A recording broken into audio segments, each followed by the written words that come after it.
नमस्कार दोस्तों, स्वागत है आप सभी का मेरे इस यूट्यूब चैनल सबका ओपिनियन में। दोस्तों आज बात करते हैं 2024 में होने वाले लोकसभा चुनाव के सबसे सटीक और सबसे ताज़ा ओपिनियन पोल्स की। दोस्तों हम आपको बता दें कि हाल ही में कई इंडिया महागठबंधन के कई साथी दल कांग्रेस के प्रति अपना गुस्सा जाहिर किया।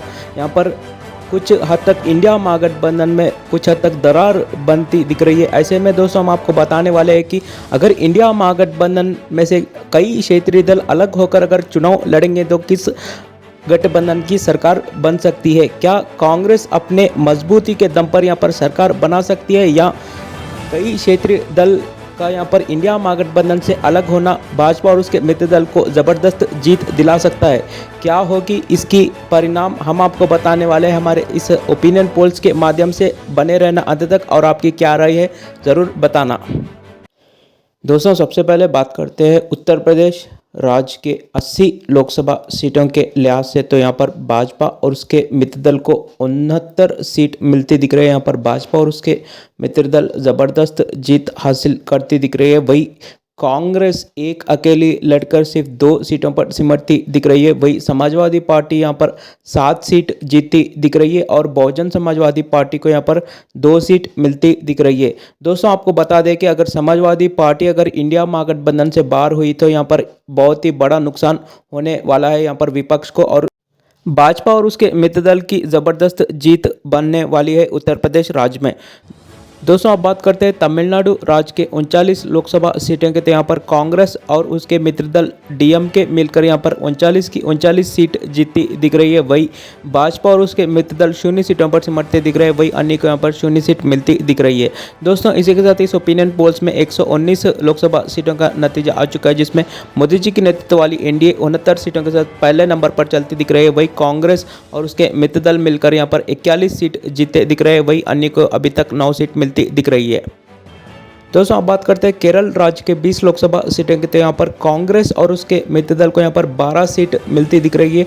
वही कम्युनिस्ट पार्टी अगर से कांग्रेस के गठबंधन से अलग होकर अगर चुनाव लड़ी तो यहाँ पर कम्युनिस्ट पार्टी यहाँ पर 8 सीट जीतती दिख रही है और वही भाजपा और उसके मित्र दल को यहाँ पर 0 सीट मिलती दिख रही है।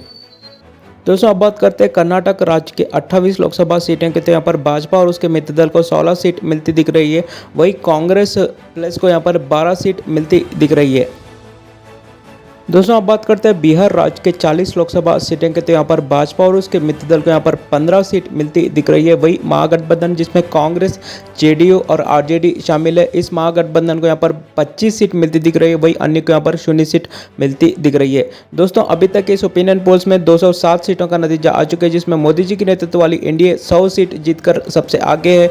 वही कांग्रेस प्लस यहाँ पर 90 सीटों के साथ दूसरे नंबर पर चलती दिख रही है और वही अन्य को अभी तक 17 सीट मिलती दिख रही है।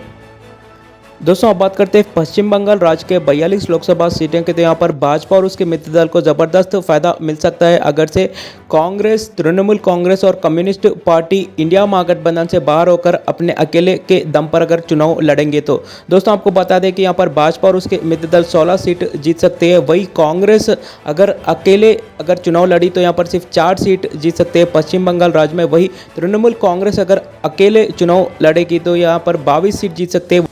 और दोस्तों यहाँ पर कम्युनिस्ट पार्टियाँ 0 सीटों पर सिमटती दिख रही है। दोस्तों आप बात करते हैं मध्य प्रदेश राज्य के 29 लोकसभा सीटें के। तो यहाँ पर भाजपा और उसके मित्र दल इस राज्य में 23 सीट जीतकर ज़बरदस्त जीत हासिल करती दिख रही है। वही कांग्रेस प्लस यहाँ पर सिर्फ 6 सीटों पर सिमटती दिख रही है और यहाँ पर अन्य को यहाँ पर 0 सीट मिलती दिख रही है। दोस्तों अब बात करते हैं राजस्थान राज्य के 25 लोकसभा सीटें के। तो यहाँ पर भाजपा और उसके मित्र दल 21 सीट जीती दिख रही है। वही कांग्रेस प्लस यहाँ पर 4 सीट जीती दिख रही है और यहाँ पर अन्य को 0 सीट मिलती दिख रही है। दोस्तों अब बात करते हैं महाराष्ट्र राज्य के 48 लोकसभा सीटें के। तो यहाँ पर भाजपा और उसके मित्र दल 20 सीट जीते दिख रहे हैं। वही महाविकास आघाड़ी जिसमें कांग्रेस, उद्धव ठाकरे जी की शिवसेना गुट, नेशनलिस्ट कांग्रेस पार्टी शामिल है, यहाँ पर कांग्रेस प्लस या महाविकास आघाड़ी 28 सीट जीती दिख रही है। वही अन्य को यहाँ पर 0 सीट मिलती दिख रही है। दोस्तों इसी के साथ 351 लोकसभा सीटों का ओपिनियन पोल आ चुका है, जिसमें मोदी जी की नेतृत्व वाली एनडीए 180 सीटों के साथ सबसे आगे चलती दिख रही है। वही कांग्रेस प्लस 132 सीटों के साथ दूसरे नंबर पर चलती दिख रही है।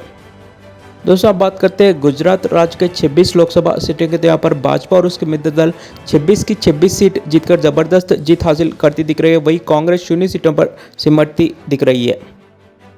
दोस्तों आप बात करते हैं आंध्र प्रदेश राज्य के 25 लोकसभा सीटें के, तो यहाँ पर भाजपा और उसके मित्र दल टीडीपी जनसेना मिलकर यहाँ पर 10 सीट जीते दिख रहे हैं। वही कांग्रेस प्लस यहाँ पर 0 सीटों पर सिमटती दिख रही है। वही वाईएसआरसीपी जो आंध्र प्रदेश राज्य की क्षेत्रीय दल है, यहाँ पर वाईएसआरसीपी 15 सीट जीती दिख रही है। दोस्तों इसी के साथ इस ओपिनियन पोल्स में 402 लोकसभा सीटों का नतीजा आ चुका है, जिसमें मोदी जी के नेतृत्व वाली एनडीए 216 सीटों के साथ सबसे आगे चलती दिख रही है। वही कांग्रेस प्लस 132 सीटों के साथ दूसरे नंबर पर चलती दिख रही है और अन्य को अभी तक 54 सीट मिलती दिख रही है इस ओपिनियन पोल्स के लिहाज से। दोस्तों आप बात करते हैं ओडिशा राज्य के 21 लोकसभा सीटों के, तो यहाँ पर भाजपा प्लस यहाँ पर 11 सीट जीतकर बेहतरीन जीत हासिल करती दिख रही है ओडिशा राज्य में। वही कांग्रेस यहाँ पर 0 सीटों पर सिमटती दिख रही है और यहाँ पर बीजू जनता दल जो ओडिशा राज्य की क्षेत्रीय दल है, यहाँ पर बीजू जनता दल 10 सीट जीतती दिख रही है। दोस्तों आप बात करते हैं तेलंगाना राज्य के 17 लोकसभा सीटें के, तो यहाँ पर भाजपा और उसके मित्र दल को 3 सीट मिलती दिख रही है। वही कांग्रेस यहाँ पर 6 सीट जीती दिख रही है। दोस्तों वही एआईएमआईएम यहाँ पर 1 सीट जीती दिख रही है। वही भारतीय राष्ट्रीय समिति जो तेलंगाना राज्य की क्षेत्रीय दल है, यहाँ पर भारतीय राष्ट्रीय समिति 7 सीट जीती दिख रही है।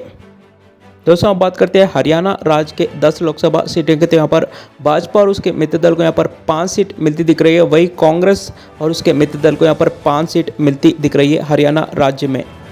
दोस्तों अब बात करते हैं असम राज्य के 14 लोकसभा सीटें के, तो यहाँ पर भाजपा और उसके मित्र दल 7 सीट जीती दिख रही है। वही कांग्रेस अगर अकेले चुनाव लड़ी बिना किसी महागठबंधन के, तो यहाँ पर कांग्रेस सिर्फ 4 सीटों पर सिमटती दिख रही है। वही एआईयूडीएफ यहाँ पर 3 सीट जीतती दिख रही है। दोस्तों अब बात करते हैं झारखंड राज्य के 14 लोकसभा सीटें के, तो यहाँ पर भाजपा और उसके मित्र दल यहाँ पर 6 सीट जीती दिख रही है।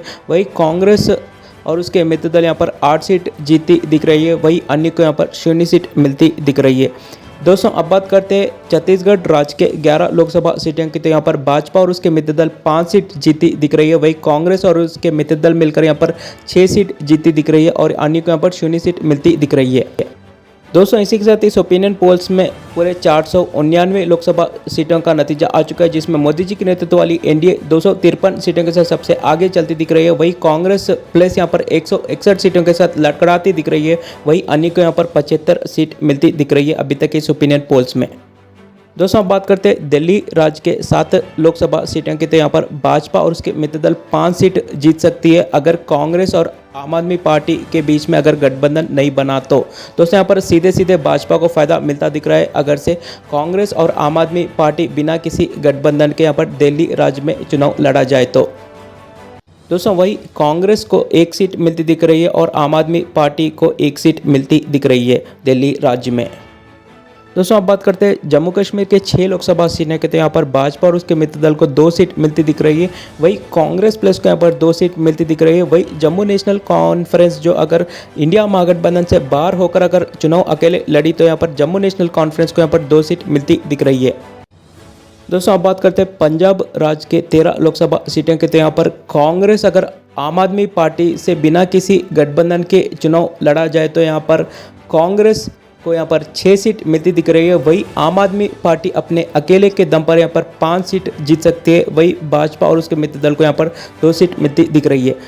दोस्तों आप बात करते हैं उत्तराखंड राज्य के 5 लोकसभा सीटें के, तो यहाँ पर भाजपा और उसके मित्र दल 5 की 5 लोकसभा सीट जीती दिख रही है। वही कांग्रेस को 0 सीट मिलती दिख रही है और यहाँ पर अन्य को भी 0 सीट मिलती दिख रही है।